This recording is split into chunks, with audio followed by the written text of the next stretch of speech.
Cet épisode présente le déroulement du sacrement de réconciliation.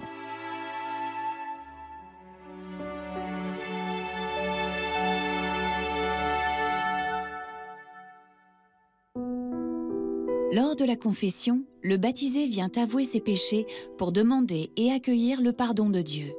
L'Église recommande à tous les chrétiens de se confesser au moins une fois par an, et à chaque fois qu'on a conscience d'avoir commis un péché grave, d'avoir rompu le lien d'amour avec Dieu et les autres. La forme la plus répandue de ce sacrement est une célébration à deux entre le prêtre et le pénitent. Il peut aussi se tenir dans le cadre d'une célébration communautaire, durant laquelle les fidèles se préparent ensemble et remercient ensemble Dieu pour son pardon. Même dans ce cas, chacun se confesse seul avec un prêtre et reçoit l'absolution pour lui-même. Pour se préparer à la confession, le fidèle se livre à un examen de conscience à la lumière de la parole de Dieu. Cela lui permet de reconnaître ses fautes et de susciter le regret de celles-ci. Au moment de recevoir le sacrement, le pécheur doit en effet regretter les péchés qu'il a commis et être résolu à ne plus les commettre.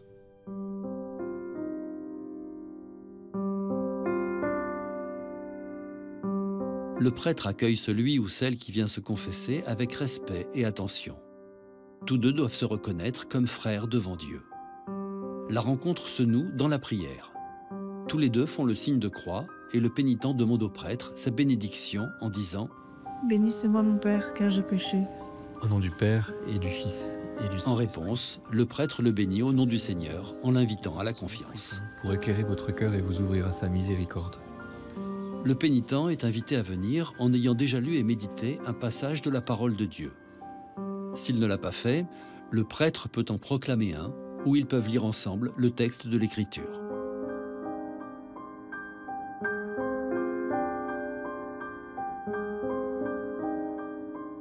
Le pénitent précise ensuite au prêtre la nature des fautes qu'il a commises, sans explication ou justification. En prononçant le péché qui blesse son cœur, il le fait sortir de lui et le dépose devant Dieu. Le confesseur et le pénitent vont alors déterminer la pénitence, c'est-à-dire la démarche qui va permettre aux fidèles de s'approprier le don de Dieu. Cela est souvent une démarche de prière, et parfois aussi une démarche concrète de service, d'accueil, de transformation de sa vie, pour pouvoir s'ajuster au pardon de Dieu que le fidèle est en train de recevoir.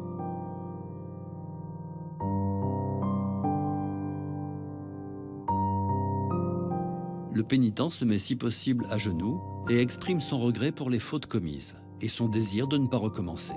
Il peut dire par exemple « Mon Dieu, j'ai un très grand regret de t'avoir offensé, parce que tu es infiniment bon et que le péché te déplaît. Je prends la ferme résolution, avec le secours de ta grâce, de ne plus t'offenser et de faire pénitence. » Le prêtre étend alors les mains au-dessus de la tête du pénitent. Ce geste, commun à tous les sacrements, exprime ici le don de l'Esprit Saint, qui est lui-même le pardon de tous les péchés. Que Dieu notre Père vous montre sa miséricorde. Par la mort et la résurrection de son Fils, il a réconcilié le monde avec lui, et il a envoyé l'Esprit Saint pour la rémission des péchés. Par le ministère de l'Église, qu'il vous donne le pardon et la paix. Et moi, au nom du Père, et du Fils, et du Saint-Esprit, je vous pardonne tous vos péchés. En prononçant ces paroles au nom du Christ, le prêtre permet au sacrement d'être une incarnation du pardon de Dieu, qui prend corps pour le pénitent. Le ou la fidèle pardonnée répond « Amen ». Puis le prêtre l'invite à partir dans la paix et dans la joie du Christ, en ajoutant un mot d'encouragement et en l'invitant à la prière. Réconcilié avec son Père du ciel, le chrétien peut quitter son étreinte avec un cœur nouveau et retourner vers ses frères en poursuivant sa route dans la fidélité. Libéré du péché, ayant retrouvé une paix intérieure et une joie véritable, il pourra témoigner de l'amour infini de Dieu.